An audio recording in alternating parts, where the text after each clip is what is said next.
And I'm going to do a few poems from this, but you're going to tell me what to do. I want somebody to give me a letter. B. B.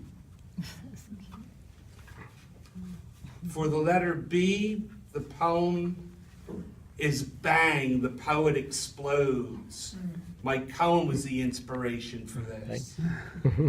Bursting with blank verse, the poet bemused, bemoaned, behooved, bunching a billion words between breaths, blurting stanzas on the brink of blossoming, becoming his own poem. Beyond blame, a blur of energy, a bolt, bombastic, a brazen being. Letter. E. E. The letter E. This is a personal one. God forbid this is about me. Enigma.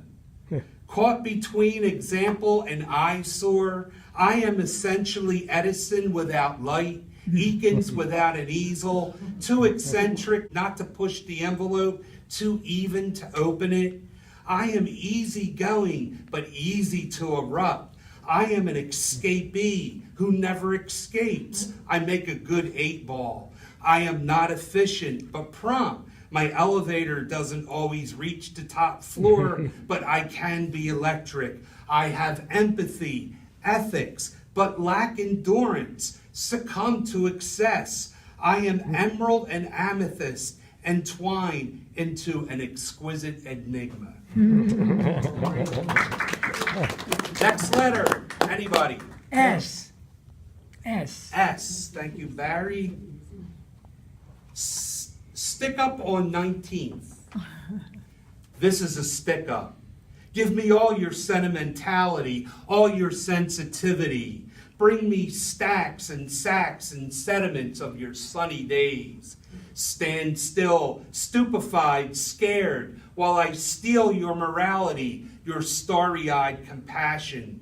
Move and I will stab you with a stiletto without an eyelash of sympathy. I will splatter your spirit, see it run down walls in its schizophrenic stream. Don't be slow, I'll know you're stalling, trying to save a scrap of starlight.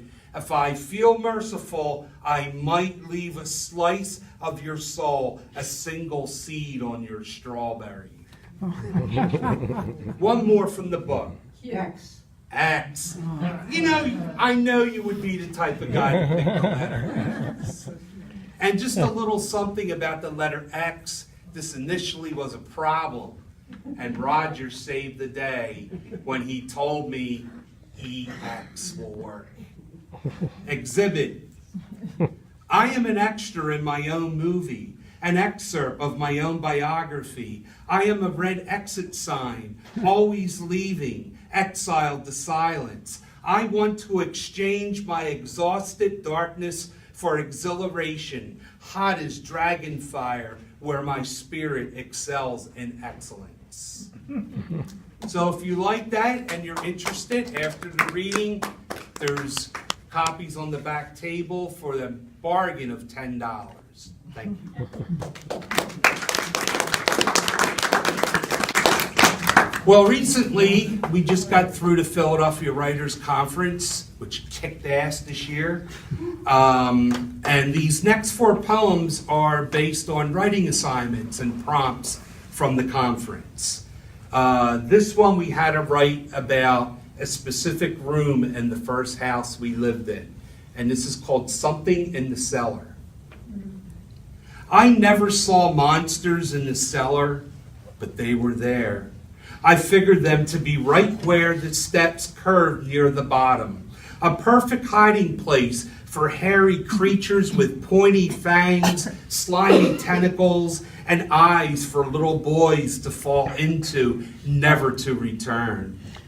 Even with the light, the cellar was dark as my Crayola crayon that said black, and the whiff of musty smell that was the antithesis of Grandpa's pipe. Every time someone descended into the vault of my 4-year-old fear, I stood at the top of the stairs, listened, watched, waiting. a lollipop lick away from childhood hysteria until a familiar figure would emerge from the darkness, the light shining on an approaching smile. In this assignment, we had to write about a body part, and this is called kidney invasion. Let he who has sinned be stoned, kidney stone. Lord Jesus, I must have committed a community of sins. Do I cast blame on my kidneys? I sure as hell need to blame something. My abdominal area is yelling. My back is yelling. The boys are yelling. Like when the boss yells at the supervisor who yells at you. Kidney stones have perfected the domino effect. Kidney stones knock at the door like they are trick-or-treating. Don't answer. They charm and seduce the kidney, then they move in. Try getting rid of them. I actually forget exactly what the assignment was for this, but obviously it had to do something with childhood. And this is called Sunday Afternoon. My father lies on the couch, not an unusual position for him on a Sunday afternoon. The black and white TV running some movie made before I was born. My mother is preparing the Sunday roast. All is calm. All is normal. Doris, my father calls to her. She bustles into the room, aproned as always. Call the ambulance. I'm taking a heart attack. I'm not sure what heart attack means, but I know it isn't good. I feel afraid. Shortly afterward, I see men dressed in white uniforms invade our house. They lift my father onto a stretcher. My mother bites her nails, cries in silence. We leave the house, the TV set still playing. The last one of this set, this is called Brag Poem, and the assignment was we had to brag about something we did, and so I just call it Brag Poem. I punched the cliche squarely in its predictability. Chalk up one for the writer.